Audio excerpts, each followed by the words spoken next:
The Chicago Bears are absolutely cooking right now. Let's get it cracking, guys.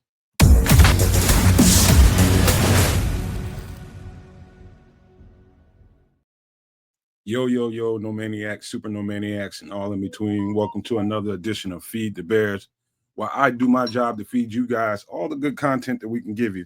First of all, let me start off by saying I apologize for not being able to cover, the breaking news of the Bears just signed Joe Tooney from Kansas City. Not signed him, but traded for him for a future fourth round pick next year, I believe. And we'll cover all that tonight on some extra sauce at 8 p.m. Central. So make sure you guys come in and join that show. It's going to be a fun show, man. We're going to have a lot of stuff to talk about. And so, so far, I'm very, very, very pleased with what they're doing so far. And he's Ryan Poles is covering. He's taking care of his coaches right now. I believe that's what's happening. He's making sure he gets his head coach, Ben Johnson, what he's looking for right away. Who knows what the plans were, before these moves were made. I'm pretty sure there's things that got in the way of who they might have initially, so let's say Trey Smith, been targeting, and this is plan B. Who knows? I don't know. But we'll get into details about these two new signings, those two guards they just signed tonight, man. But I want to talk about what it appears to be to me is he's setting up Ben Johnson as early as possible, trying to get some stuff taken care of before the free agent period starts in about a week from now. And he's trying to get some stuff fortified for the offensive guy. And he's taking care of them. This is not to say that there's not going to be moves in the draft to really bolster the offensive line. I think they'll continue to do that later on. But, now I think it all sets up, in my opinion, for Dennis Allen to eat next, and in free agency in particularly. Now, the guy you see on the screen is Josh Sweat, Super Bowl champion from the Philadelphia Eagles, 27 years old, 6'5", 265 pounds. That is atypical. When I say atypical, I mean atypical for a Dennis Allen defensive end. That is exactly what he covets. Exactly what he covets. Now, my personal opinion, I think they should probably re-sign Chase Young. Get Chase Young on this roster. That would be my preference. Josh Sweat's a great player, and I like what he brings to the table. But the consistency of what he brings to the table, I don't know that I see it as often as I need to see it. Not putting that Josh Sweat down whatsoever. I think it'd be a great pickup if we can get him. But what you're going to have to pay for him, this is where I can logically make an excuse that you can get similar, or if not same production from a guy that you have to probably pay half the price for, and that would be Chase Young. And so Josh Sweat is going to come in at a price of probably about $20 million or so.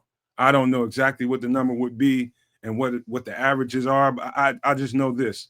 You're going to probably pay a pretty penny for an edge rusher, and I don't think you need to, in my opinion, because the edge rusher class in the draft is really like everything that I think this 4-3 defense needs, and a Dennis Allen type of defensive end is available in this draft in abundance. And so, that being said, I don't know that you can really make the difference between a Josh Sweat, Chase Young, and some of these edge rushers that I see coming out of the draft. Speaking of edge rushers coming out of the draft, you got JT Tuimoloau from Ohio State. You got Landon Jackson. You've got all kinds of different guys that really, really fit this thing. Mykel Williams.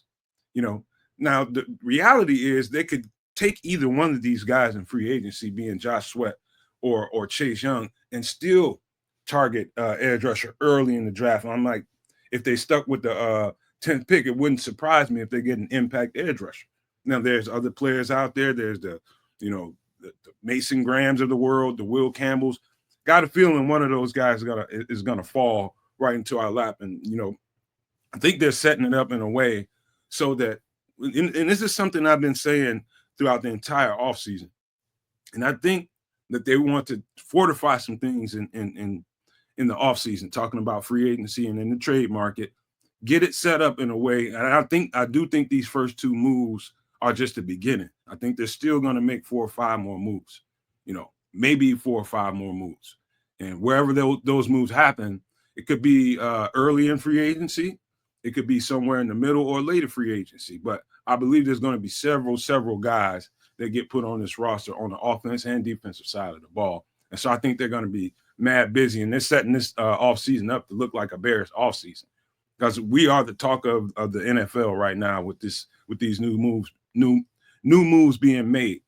And so, I just want to jump in here real quick and say that I do 110% believe the next move to be made, and who knows when it happens. Who knows when it happens? But I believe I think it's Dennis Allen's time for the offseason. I think they gave Ben Johnson pretty much what he needs to get started, and I think everything else they'll do. There may be another guard or tackle that gets signed in the free agent market. Who knows? I think if they're smart, I think they target at least one of those tackles. There's veterans out there that I believe you're already setting your roster up to have a nice mixture of veterans and youth. And I think that's the perfect way to go about it. You got a couple of veterans you just brought into the building to help, kind of bring up these younger guys. I still think a lot of Kieran Amagaji and what they can do with him, whether it be at tackle or at guard. But I do believe that offensive tackle is something I think they still need to address and get a veteran tackle, say a Taron Armstead or what's the kid's name, Cam Robinson. Those guys, Cam Robinson would probably be more on the expensive side of things. Taron Armstead, I think, is more affordable for us, but that's the perfect guy to bring in the building, because you've seen the videos I've been putting out lately. We made a video and we were discussing, between Darnell Wright and Braxton Jones, they've never really had like a senior to really look up to within the building. You know what I mean?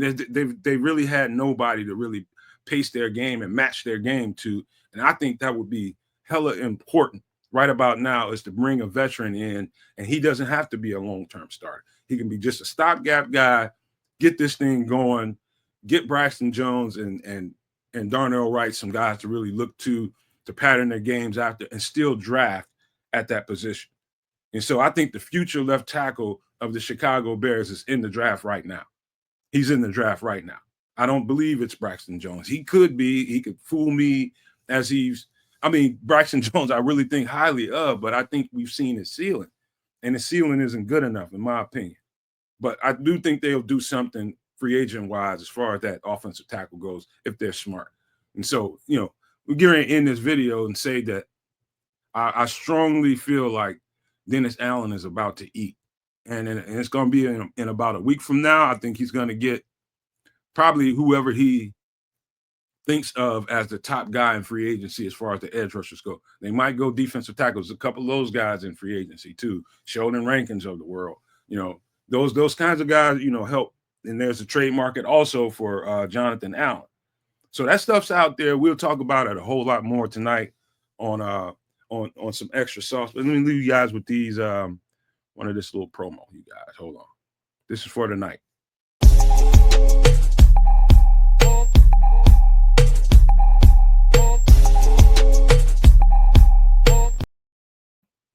Come check us out tonight at 8 p.m. Central on some extra sauce, man. We have a whole lot of fun on that show. It's a great time, man. We were really loose. And if you like Bears content and you don't like to be stuffy and stiff, that is definitely the show you want to watch, man, because we give you some really, really detailed analysis, and we have fun doing it too, man. These guys over here that know football, man, and that's what we really pride ourselves on, man. So before we leave, man, I want to make sure you guys know that the subscribe button is absolutely free. It costs you nothing, and we're looking for your support. If you like this daily content, you want to keep it coming out.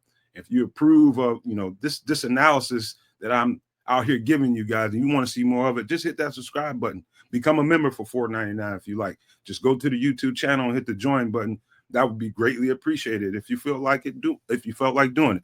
But with that being said, I'm going to leave you guys with these famous words. If you can think it and you can see it, there's no reason in the world why you cannot absolutely manifest it. Do not, and I repeat, do not be a prisoner of your own mind. But with that being said, I am